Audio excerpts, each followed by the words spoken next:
रहीश भाई हैं, अंडे की दुकान है मंडी गेट के सामने और ये यहाँ कंप्लेन से मिलने के लिए।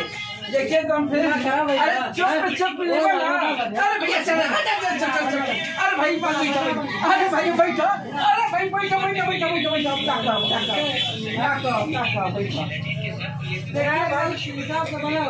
अरे भाई सामने से बनाओ। देखिए धागा से माल है इनका चेहरे पर, देख लीजिए पूरा, देख लीजिए चलो का देख लीजिए पूरा दम दिलवा। देखिए खुद से भाग रहे हैं भैया, कौन गलती बोलते हैं हम। अब देखिए चेहरा का निखार,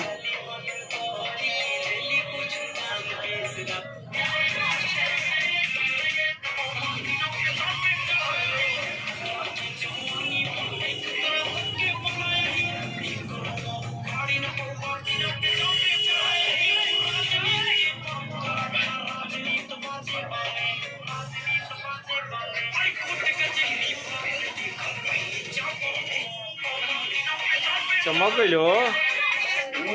20 की उम्र से पहले इन 5 चीजों को छोड़ दो। नंबर 1, किसी नशा।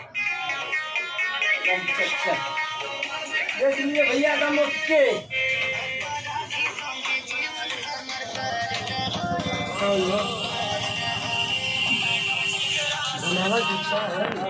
देखिए चेहरा दम लाइट हो गया, कूद के भाग रहे हैं ये।